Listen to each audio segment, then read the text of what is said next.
Amigas y amigos todos, quiero ante todo darles las gracias por estar acá, por participar de esta reunión que va a ser básicamente una conversación.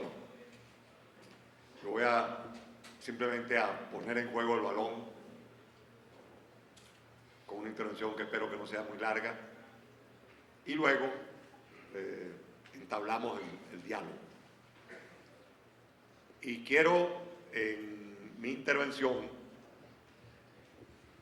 más que entrar en la explicación detallada del programa, quiero presentar más bien los grandes ejes sobre los que se sustenta la proposición que quiero hacerle al país. El primer eje es el de la necesidad imperiosa de recomponer en Venezuela un clima de tolerancia política y cultural, pero esencialmente tolerancia política. Venezuela está viviendo una patología. Nosotros somos una sociedad escindida, gravemente escindida y polarizada. No que hayamos tenido un pasado exento de contradicciones y de discrepancias entre nosotros, por supuesto que las hubo. Yo no creo en esa leyenda dorada de que antes éramos felices y no lo sabíamos. No. Hemos sido un país siempre plagado de contradicciones sociales, contradicciones políticas, discrepancias, enfoques diferentes. Pero en esta oportunidad estamos viviendo una situación atípica, que no habíamos vivido nunca, y que se caracteriza por un grado de ahondamiento de la discrepancia y de los desacuerdos políticos hasta el punto de haber provocado una fractura en la sociedad. Se me puede decir, bueno, pero la sociedad está fracturada, hay clases sociales, sí es cierto, pero a la fractura a la que me refiero es una fractura que atañe, y perdónenme la utilización del término, al alma venezolana. Este país tiene lacerada, desgarrada su alma. Nosotros hemos llegado a un punto en el cual el cuerpo global de la sociedad venezolana está profundamente escindido y confrontado. Hay un clima de conflictividad, de polarización política que impide los acuerdos mínimos que cualquier sociedad necesita para poder progresar, para poder avanzar. Una casa dividida como está esta, con una parte de su gente en un cuarto y la otra parte de su gente en otro cuarto, mientras el techo se está cayendo y las dos partes no pueden ponerse de acuerdo, lo que van a sufrir es precisamente que el techo se les caiga encima. De manera que el primer gran eje de esta proposición que le estoy haciendo al país es la de restablecer un clima de tolerancia política cometido en el cual al gobierno le cabe una enorme responsabilidad, porque de la situación que estamos viviendo es responsable fundamentalmente, no exclusivamente, pero sí fundamentalmente el gobierno. El discurso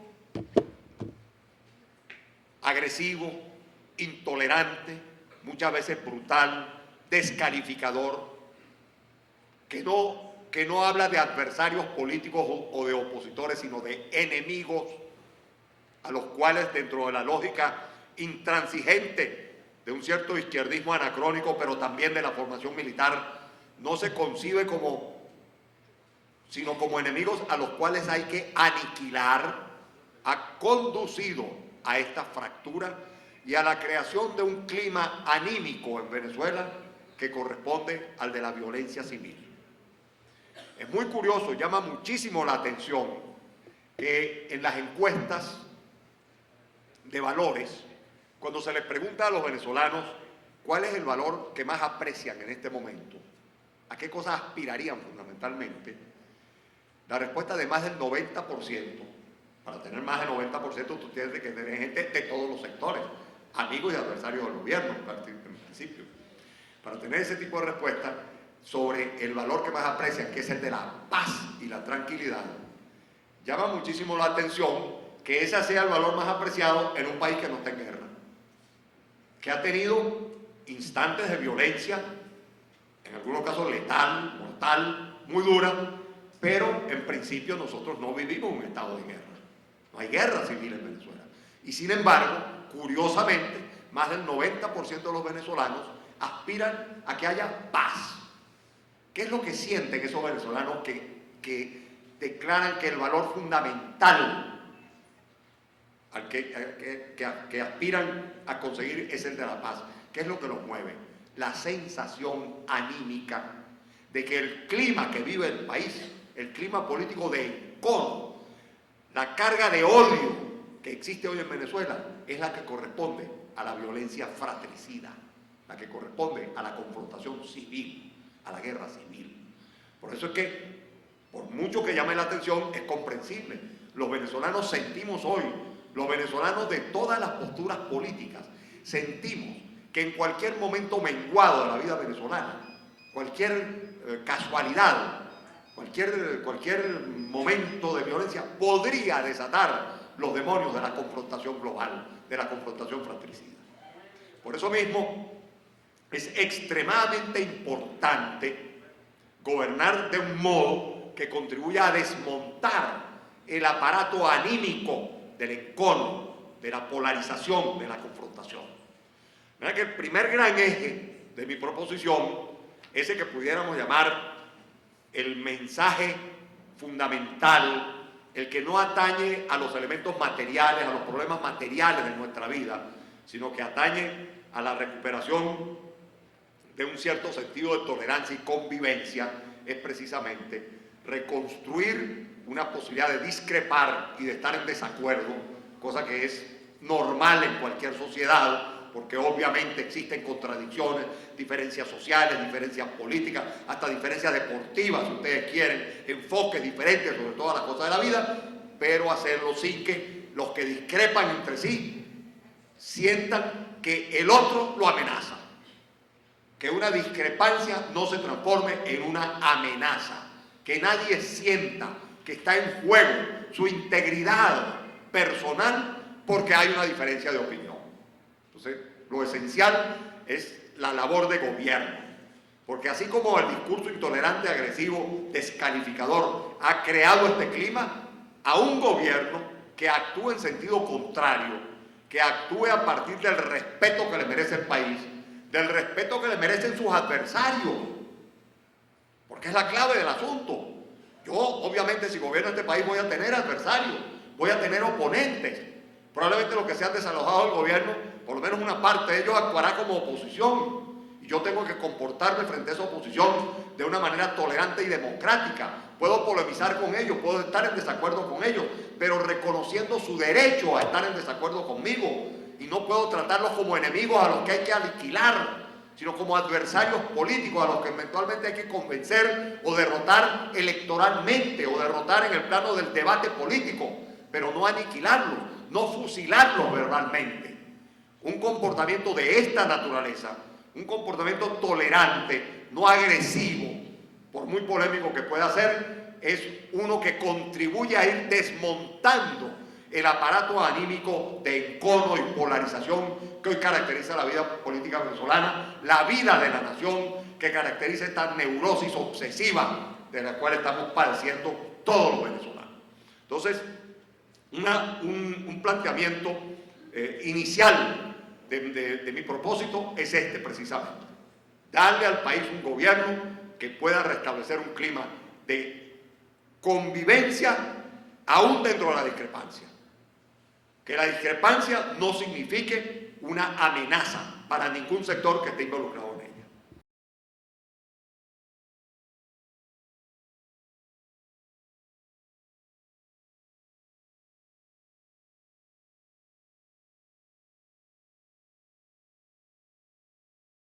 El segundo gran eje del planteamiento que estoy haciendo es el que tiene que ver con la necesidad de un gran acuerdo nacional para poder enfrentar los problemas del país. Está demostrado, y creo que estos 7 años que van para 8 son la mejor demostración del asunto, que una sociedad escindida no puede enfrentar y resolver adecuadamente sus problemas. Empezando que el necesario clima de gobernabilidad democrática que tiene que existir en cualquier sociedad para poder enfrentar los problemas no existe hoy. Es más, los elementos de autoritarismo, de autocratismo y de militarismo, que son muy propios del gobierno, son la demostración de que la gobernabilidad del país se mantiene sobre la base de la fuerza.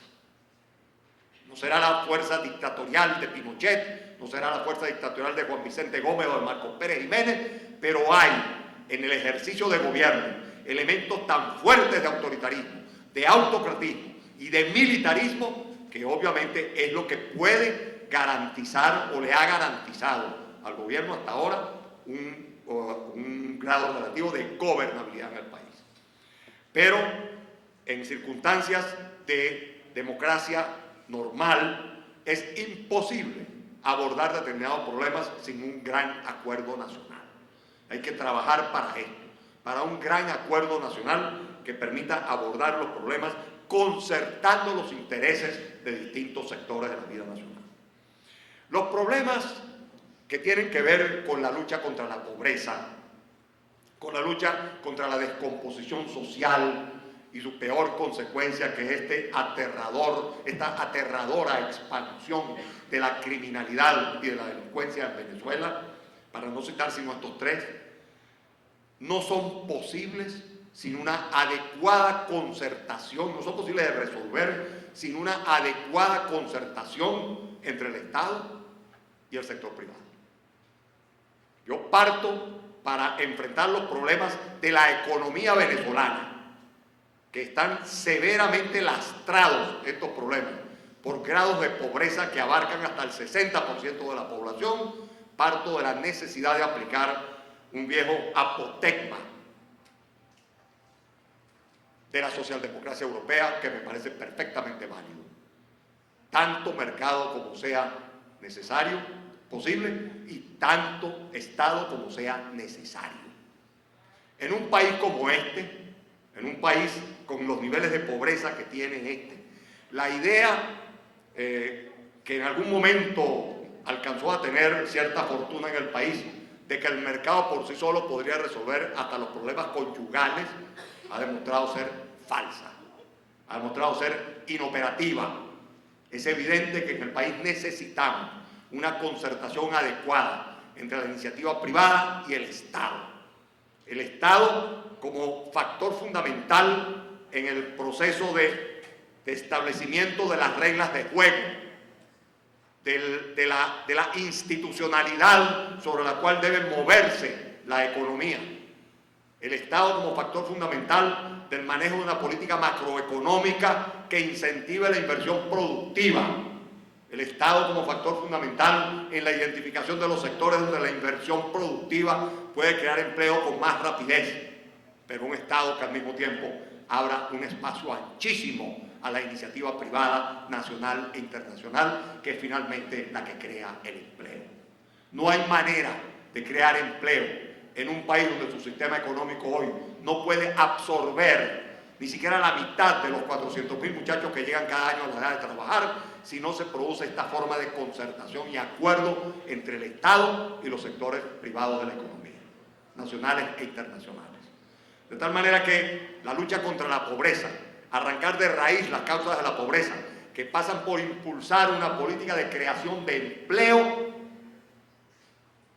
es imposible adelantarla sin este grado mínimo de concertación que abra los espacios a la inversión, que permita la inversión, pero que establezca a su vez las reglas de juego necesarias para manejar, para que se desenvuelva la actividad económica.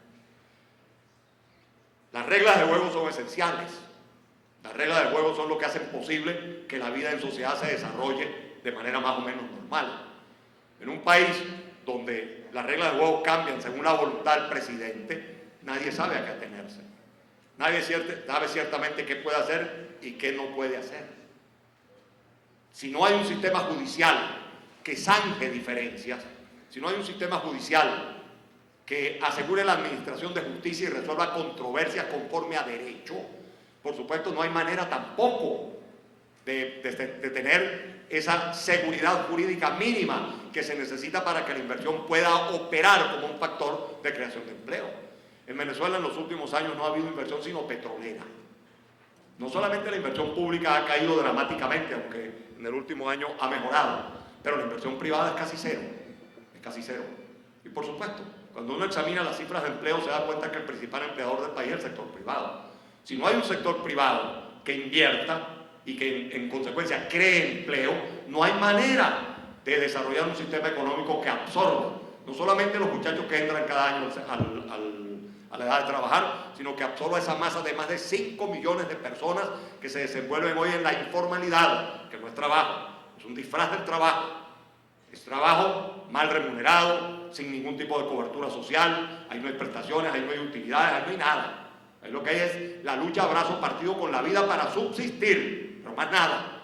Bueno, eso es el gran desafío que tenemos como país.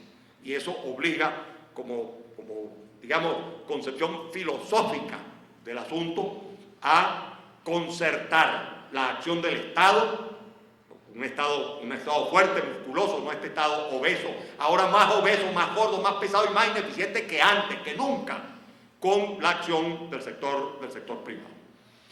Otros problemas que requieren este tipo de concertación son los que atañen a la creación de un sistema de seguridad social. Es el colmo que un gobierno que se dice de avanzada social, más aún que se jacta de ser revolucionario con 4 R's, en su 8º año de gobierno no haya podido crear un sistema de seguridad social.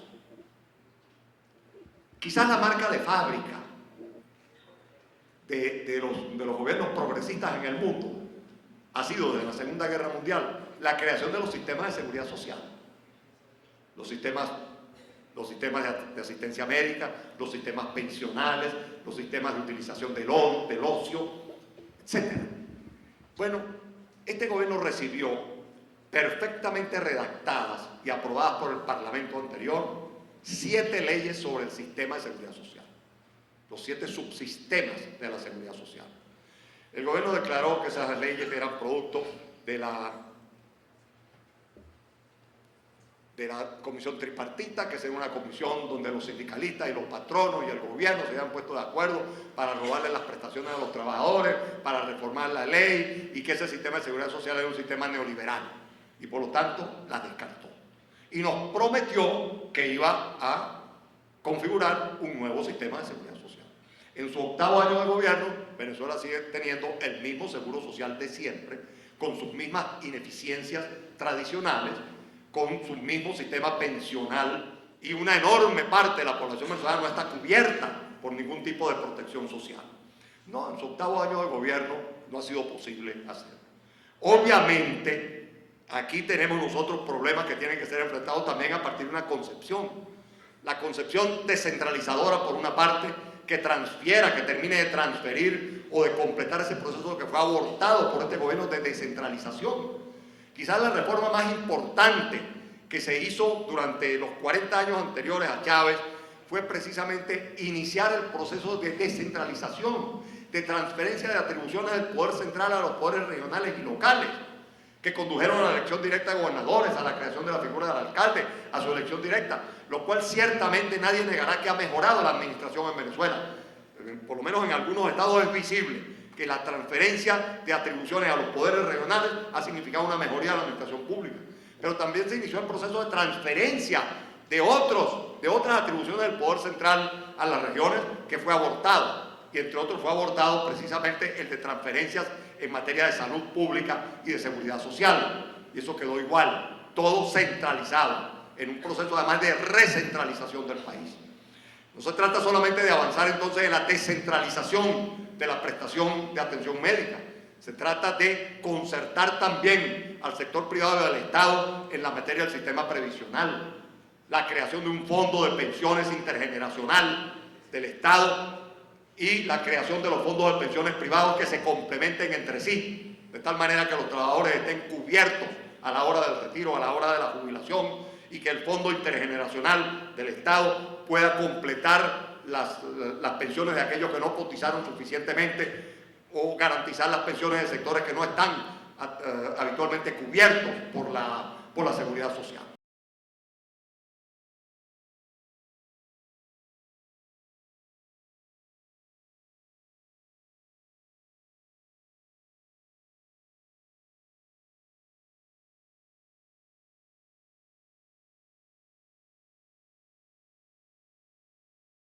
Si quieren podemos mencionar otro ejemplo, la inseguridad personal. La inseguridad personal en nuestro país ha alcanzado extremos aterradores, francamente aterradores. En particular, ciertos estados del país viven una especie de sismo permanente, son una zona sísmica delincuencial, viven un terremoto amponil permanente. Los estados de la frontera en particular, Zulia, Táchira, Apure, hasta Barinas se extiende ya esto con características muy peculiares, o Sucre en el oriente de la República, que está totalmente tomado por el narcotráfico. Sucre es el gran puente del narcotráfico y está tomado por el narcotráfico. La ley allí la establece, sobre todo hacia la península de Paria, los narcotraficantes. Allí el Estado desapareció, como no existe en una porción muy extensa de nuestra frontera con Colombia. Bueno, nosotros tenemos en estas zonas del territorio AMPA endógena y exógena, ¿no? Hemos traído ahí la de aquí y la que viene de afuera. Tenemos fuerzas guerrilleras colombianas actuando acá, narcotraficantes colombianos, paramilitares colombianos, y tenemos también unas tales fuerzas bolivarianas de liberación que son endógenas, que son un grupo de extorsionistas y chantajistas que se escudan en una supuesta condición de guerrillero para cobrarle vacuna a cuanto ganadero opera en los estados Táchira y Apure. El sicariato se ha transformado en una cosa tan normal, lo digo porque en el estado Táchira ustedes lo saben, ustedes se pasean por la Plaza Bolívar y de pronto van a ver unos muchachones que le hacen esta señal, así, ¿no? Como si andas buscando uno. 35.000 bolívares cuesta matar a una persona. Contratar a alguien que mate a una persona. Nada. Eso es lo que vale una vida en el estado Táchira, lo que vale en el estado Apure. Si son situaciones horrorosas, espantosas, en un país que en general, no solamente en la frontera, sino en general, en todo el país, conoce una expansión escalofriante de la criminalidad y de la delincuencia. Este es un problema social, es un problema político, es un problema, por supuesto, que requiere también una amplia concertación de distintos sectores. La descomposición social, que es fruto de la pobreza, está en la matriz de esta expansión de la delincuencia. Pero la delincuencia no es solamente un problema de pobreza y de descomposición social. La delincuencia es alimentada por muchos otros factores. Nosotros sabemos que hay factores de tipo cultural, no solamente de déficit educacional, sino factores de tipo cultural atinentes, por ejemplo, al rol que juegan los medios en esta materia y al rol que juega en particular la televisión. Entonces aquí hay que procurar mecanismos de concertación precisamente entre el Estado y el sector privado para que aquellos factores que no son estrictamente los provenientes de la pobreza, sino que provienen de factores ajenos a ella, como los de tipo cultural o de déficit educacional, puedan ser superados mediante la concertación de la acción del Estado y de los sectores privados involucrados. Pero al mismo tiempo, la lucha contra la descomposición social, que se adelanta fundamentalmente con base en las políticas estructurales de arrancar de raíz la causa de la pobreza, tiene que ir acompañada inevitablemente de la superación de los gravísimos problemas que existen en los organismos de prevención y represión del delito. Las policías, los tribunales y el sistema penitenciario venezolano son factores criminógenos. Quiero decir con esto que son factores que generan criminalidad.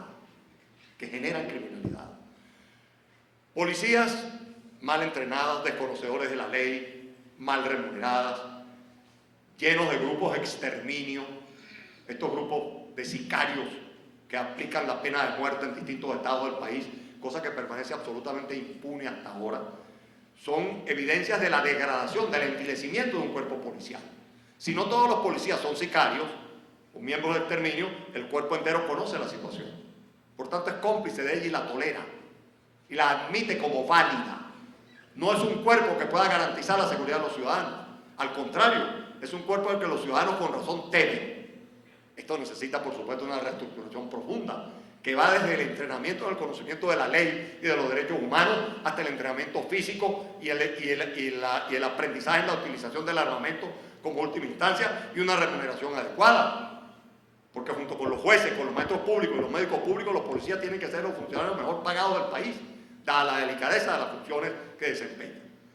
Del sistema judicial, ¿qué más vamos a decir? Si el episodio en el cual está involucrado ese prócer madrileño llamado Luis Velázquez Alvaray ha puesto en evidencia el grado de degradación y de envilecimiento del Poder Judicial.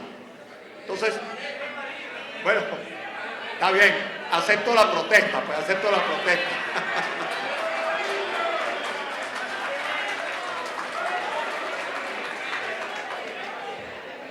Pero ustedes saben que además la palabra prócer fue utilizada irónicamente, porque bien sabemos que el personaje está muy lejos de ser un prócer.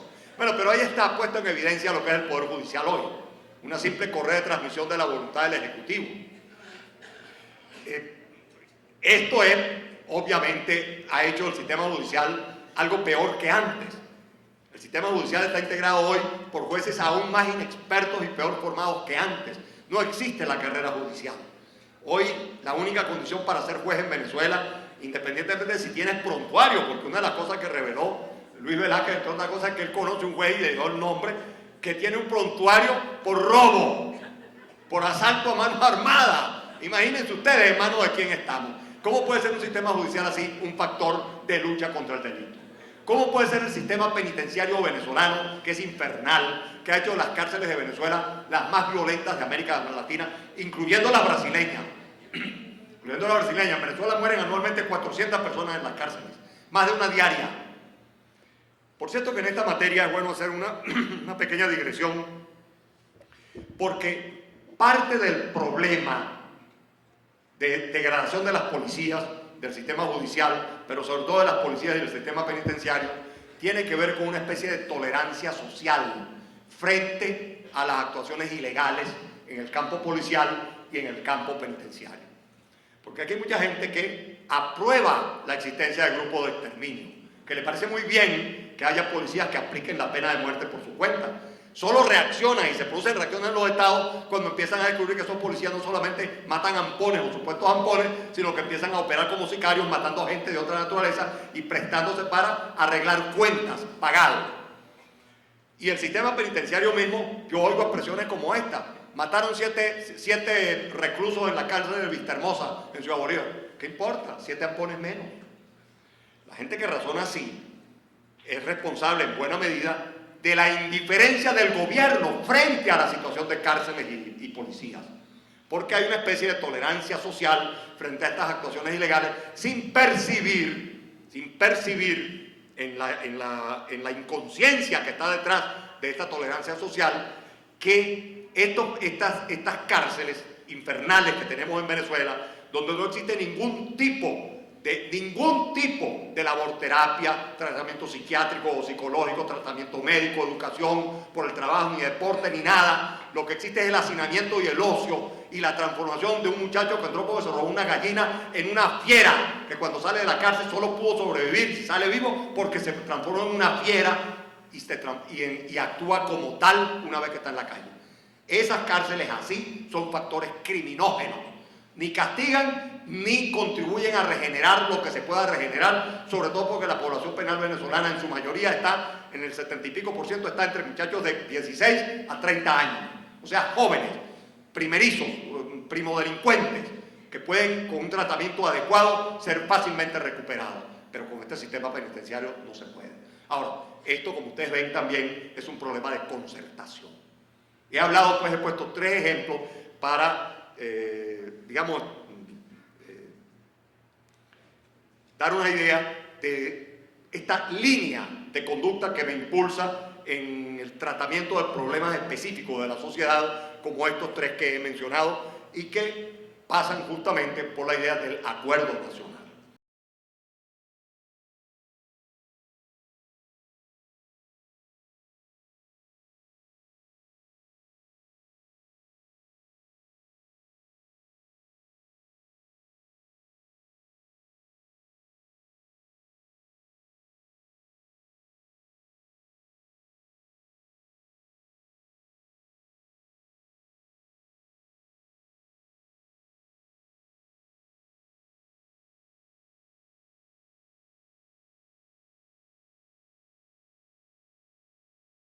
Y luego tenemos un tercer aspecto, y con esto termino para que podamos entonces entrar en el diálogo, un tercer aspecto que atañe al propio sistema político venezolano.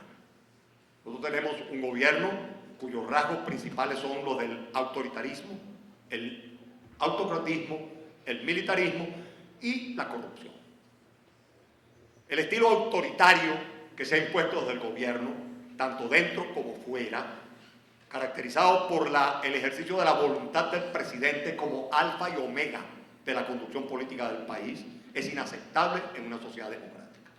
Aquí no puede ser que un día se levante el presidente y diga, me salgo de la Comunidad Andina de Naciones, sin discutir el fondo del asunto, si la Comunidad Andina de Naciones funciona o no. Lo que es inaceptable es la forma. Aquí la forma es más importante que el fondo del asunto. Porque lo que un estadista hace es, si tiene o piensa que hay problemas en una comunidad como la Comunidad Andina de Naciones, lo lógico es que convoque, que consulte a su país primero, que convoque a sus homólogos de los demás países y plantee un debate sobre los problemas que considera que existen. Si hay problemas en la comunidad andina por los tratados de libre comercio que firmaron Perú y Colombia, y eso considera el presidente de Venezuela, pues hombre, convoque a sus homólogos, discute el tema, consúltele al país del cual es presidente qué piensa del asunto, porque está obligado constitucionalmente a hacer esa consulta para poder entrar o salirnos de un pacto de integración internacional y tome una medida. Pero lo que no puede ser es que se levante un día y dice, nos salimos de la comunidad andina, y pocos días más tarde dice, también nos salimos del grupo de los tres. No discuto en este momento el fondo del asunto, si el grupo de los tres funciona o no funciona. Lo que discuto es la forma. El país no puede ser gobernado así, y no puede ser gobernado así tampoco internamente. No puede ser que algún día el presidente nos declara, el artículo de la Constitución que consagra la autonomía del Banco Central es un autogol que nos metimos. Bueno, un presidente democrático, si piensa, nuevamente voy al problema de la forma, no del fondo. No discuto si de verdad el Banco Central es autónomo, debe serlo o no debe serlo. Discuto que si el presidente piensa que no debe ser autónomo y la Constitución que él mismo redactó establece que es autónoma, pues hombre, plantee la reforma de la Constitución, pero no haga lo que está haciendo el presidente, que es sencillamente ignorar la Constitución, pasar por encima del texto constitucional y apoderarse del Banco Central y transformar al Banco Central en una extensión del Ministerio de Hacienda. Es decir, si esto es bueno o malo no lo discuto. Lo que estoy discutiendo es que la forma no corresponde a un ejercicio democrático del poder, sino un ejercicio autoritario del poder, incompatible con una sociedad democrática. Y ese autoritarismo ha sido reforzado por el autocratismo, porque para todo efecto práctico, nuestro país es una autocracia. Una autocracia es sencillamente la concentración de todos los poderes en uno solo. Aquí todos los poderes están concentrados en el poder ejecutivo, en el puño del presidente. El judicial, el legislativo, los poderes derivados del poder legislativo, fiscalía, contraloría y defensoría del pueblo, el poder electoral, todos están sometidos al puño de hierro del presidente. Eso, por supuesto, refuerza el autoritarismo. Eso le permite al presidente ejercer su gobierno sin ningún tipo de contrapeso institucional. La lógica de las sociedades democráticas, todos lo sabemos muy bien, tiene que ver mucho con la separación de poderes y el mecanismo de chequeos y contrachequeos que se ejerce entre ellos, lo que en inglés llaman check and balances, es decir, los mecanismos de control mutuo entre los poderes. Bueno, eso no existe en Venezuela. Todos sabemos perfectamente bien cómo se desenvuelve tanto el poder legislativo como la justicia y como los demás poderes. Este régimen autocrático que refuerza el autoritarismo es a su vez reforzado por el militarismo. En Venezuela ha ocurrido un cambio del cual no muchas personas se han percatado. Nosotros tenemos hoy un gobierno de la Fuerza Armada. La Fuerza Armada es una institución del Estado. En Venezuela ha sido transformada en una institución de gobierno también. No solo del Estado, sino de gobierno. Muy poca gente está enterada porque nosotros en general no solemos leer con mucha atención las leyes que se promulgan, pero muy poca gente está enterada que hacia finales del tercer trimestre del año pasado fue promulgada la nueva Ley Orgánica de la Fuerza Armada Nacional. Y esa Ley Orgánica de la Fuerza Armada Nacional creó un nuevo grado militar inexistente hasta ahora en Venezuela, el grado de comandante en jefe. Porque la Constitución atribuye al presidente de la República como facultad política la condición de comandante en jefe de la Fuerza Armada, pero como facultad política. Es decir, el uso de la Fuerza Armada, si vamos a la guerra, no vamos a la guerra, si la usamos en labor de orden público o no, es una atribución del presidente de la República. Por eso es el comandante en jefe de la Fuerza Armada.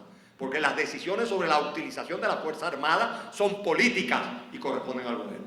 Pero es que ahora tenemos el grado militar activo, con uniforme, insignias, estandarte y Estado Mayor, de comandante en jefe, por encima de generales y almirantes, para el presidente de la República. El presidente de la República es ahora el comandante en jefe operacional de la Fuerza Armada venezolana. Eso muy poca gente se ha percatado de este asunto. De manera que ahora no solamente el presidente es comandante en jefe por su condición de presidente, sino que el comandante en jefe militar de la Fuerza Armada es a su vez el presidente de la República, simultáneamente. De manera que la institución armada ha pasado de ser institución del Estado a pasado a ser institución de gobierno. Esto es inaceptable. Esto es absolutamente inaceptable. Esto tiene que ser revertido. Tiene que ser revertido. Y revertirlo significa restablecer para la Fuerza Armada el rol constitucional de institución apolítica que no está al servicio de ninguna parcialidad política ni de ninguna personalidad. Hoy el rol de la Fuerza Armada está pervertido. Está al servicio de una política, de una concepción política, de un proyecto político y de una personalidad política. Entonces, obviamente, estamos viviendo una situación totalmente anómala, que ha ido restringiendo los espacios democráticos en el país, que a través del control de los poderes públicos ha hecho, por ejemplo, del tema de las condiciones electorales un tema electoral. En ningún país del mundo las condiciones electorales se discuten ante unas elecciones. Esa es una anomalía que solo se discute en Venezuela. En Perú hay elecciones, y en Perú no se discutió ante esas elecciones cuáles eran las reglas del juego. Las hubo en Chile anteriormente, las reglas del juego no estaban en discusión. Hay elecciones en todas partes en América Latina y las reglas del juego no están en discusión. Entonces nosotros tenemos en Venezuela una situación en la cual las reglas del juego electoral son las que están en discusión en este momento.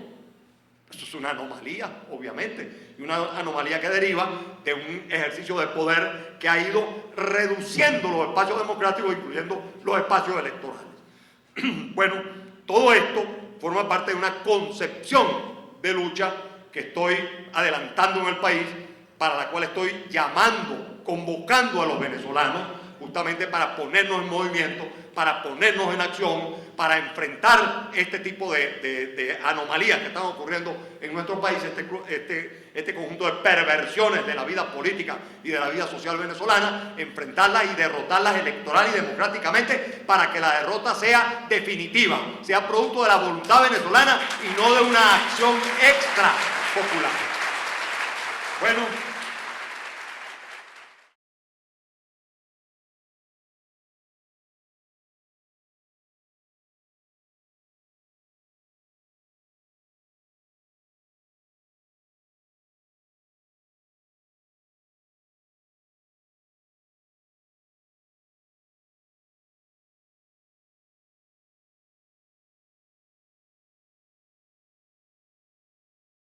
actuemos para que la normativa electoral sea una normativa que le dé confianza a los venezolanos en que su voto será contado, bien contado, y que el voto contará.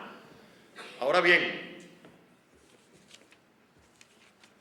por lo que a mí respecta, no prejuzgo, pero espero que de aquí al 3 de agosto podamos ejercer una presión sobre el CNE de tal naturaleza que lo lleve a actuar con imparcialidad, con equidad, y que la normativa electoral satisfaga las exigencias de una elección limpia.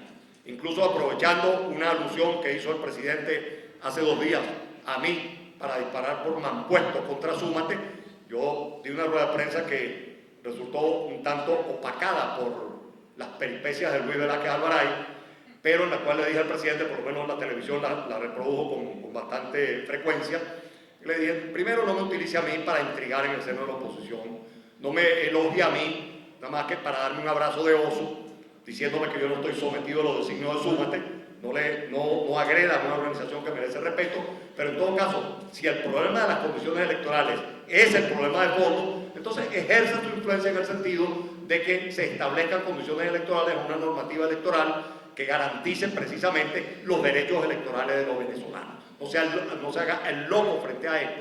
Si usted quiere que haya competencia electoral, pues preocúpese porque las condiciones electorales den confianza a los votantes y a los candidatos, porque de lo contrario, de no ser así, usted corre el muy cierto riesgo de correr solo, de que la elección se transforme en una especie de plebiscito.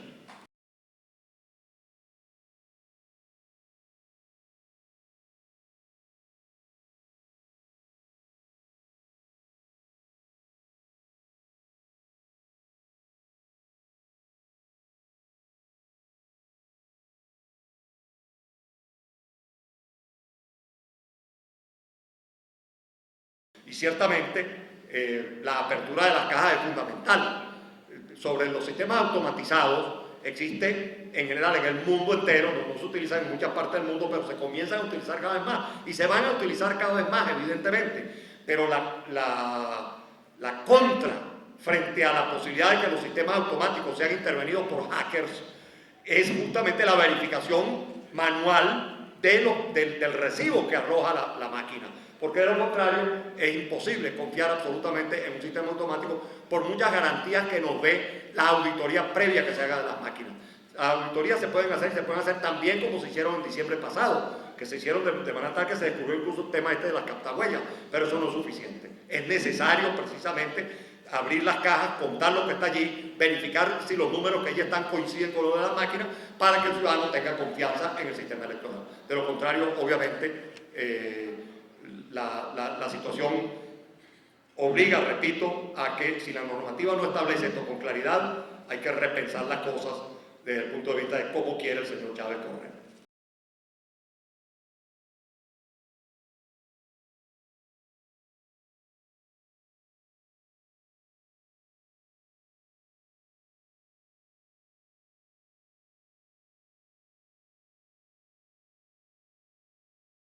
Si es así, si construimos un movimiento electoral con fuerza, no será este el único y el primer país del mundo donde un gobierno autoritario es derrotado. Tenemos en nuestra propia América Latina y aquí mismo en Venezuela ejemplos de esto.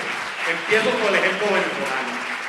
Aquí en octubre de 1957, en octubre de 1957, nadie se podía imaginar que 4 meses después Pérez Jiménez estaría fuera del poder. Y sin embargo, así fue. 4 meses después de octubre del 97, en el país no se había movido una hoja, Pérez Jiménez estaba fuera del gobierno. Pinochet fue derrotado con un régimen dictatorial, por supuesto, abierto, brutal, criminal, una cosa muchísimo peor de lo que podamos atribuirle al presente régimen venezolano. Y sin embargo, cuando fue derrotado en el plebiscito y fue derrotado en las elecciones, intentó desconocer las elecciones. Pero el cambio político que se produjo llevó a que la propia Fuerza Armada, en nombre de la cual había gobernado a Chile, cuando él dijo voy a desconocer las elecciones, el general Ley, comandante de la aviación, que fue el autor verdadero del golpe, le dijo no, Augusto, se acabó, tendríamos que matar medio Chile, aquí no se pueden desconocer las elecciones. Como ustedes ven, los procesos políticos no se pueden ver estáticamente, no se puede ver que desde hoy, aquí, el gobierno parece invulnerable y todopoderoso, entonces no va a entregar. No, esa es la situación hoy, pero si uno la ve dinámicamente, la situación es distinta si le ganamos las elecciones, porque si le ganamos las elecciones eso tiene consecuencias en los factores de poder, y evidentemente la reacción puede ser muy distinta.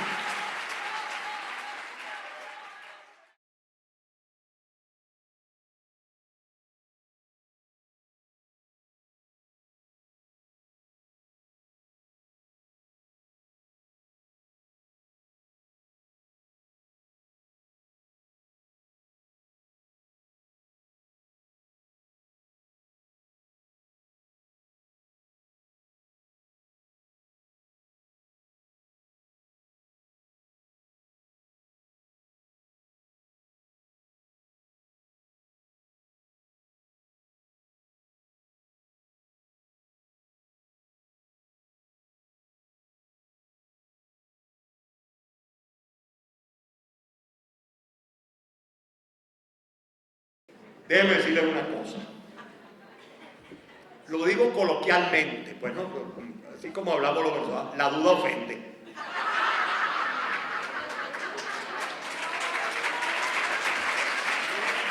Yo no puedo comprender, yo verdaderamente no puedo comprender, sino por razones atinentes a esa especie de credulidad que hay en una parte de la sociedad venezolana y en algunos sectores de la oposición que están dispuestos a creer cualquier leyenda urbana que circule por allí, cualquier cosa que circule por allí. y en particular a creer todas aquellas ideas que se ponen en circulación a partir de algunos sectores de oposición contra otros sectores de oposición. La idea, por supuesto, de que yo pudiera tener un vínculo con Chávez o que yo pudiera ser una especie de nuevo Arias Cárdenas, no la ha puesto a circular el chavismo. No, esa no salió del chavismo, esa salió de alguna gente que actúa o se identifica como sectores de oposición y que en particular se identifican con el abstencionismo, porque por supuesto les importa mucho tratar de destruir a una figura pública que ha asumido la participación electoral como un mecanismo de organización, de movilización y de denuncia de frente. Entonces, por supuesto, una de las maneras de destruir esta personalidad pública es atribuyéndole eso. Yo creo que no solamente voy a referirme a una historia de vida, porque yo tengo respeto por mí mismo, a una historia de vida, pero entre otras cosas, yo no soy un juramentado del Samán de Güere, yo me retiré del partido que contribuí a fundar cuando este partido, 6 meses antes de las elecciones, decidió apoyar a Chávez. Si alguien tiene un certificado de antichavismo, soy yo, precisamente porque me fui de un partido al cual le dediqué más de 30 años de mi vida, cuando ese partido tomó una decisión que yo consideré equivocada. Pero además, como si no fuera suficiente, yo no he estado todos estos años inactivo y he aparecido de pronto. Yo no soy un rayo en un cielo despejado que ha caído aquí sobre el país. Yo tengo 7 años fajado con Chávez. Aquí los dos políticos que más trabajan, si va a haber banco, somos él y yo, que estamos todos los días dándonos carajo. Entonces, ¿cómo es posible que una persona que me lean tal cual, que me oiga en televisión, que me oiga en los programas radiales, y él pueda pensar que yo después, por ejemplo, si fuere derrotado en las elecciones, voy a salir arrastrándome como una serpiente a pedirle una champita a Chávez? Por favor, la duda ofende realmente, la duda ofende. Pero además, déjenme decirles una cosa, esto puede ser puesto en circulación porque una cosa sí es verdad, yo no he sido un talibán a lo largo de estos 7 años. Yo precisamente a lo largo de estos 7 años he sido muy intransigente frente a Chávez, pero también he enfrentado algunos de los costosos errores que partiendo de la oposición han atornillado a Chávez en el poder. Porque Chávez está allí mucho más por los errores que fueron cometidos que por su propia fuerza. Yo le digo a ustedes que si en este país, desde el comienzo, la oposición se hubiera trazado una estrategia democrática, aceptando la legitimidad del gobierno, aceptando que había sido elegido para 6 años y que le tocaba transitar esos 6 años con una estrategia democrática, hoy este gobierno estaría boqueando. A este gobierno lo han fortalecido los costosos errores que han cometido sectores de oposición a lo largo de estos 6 años, nariciados por los poderes fácticos.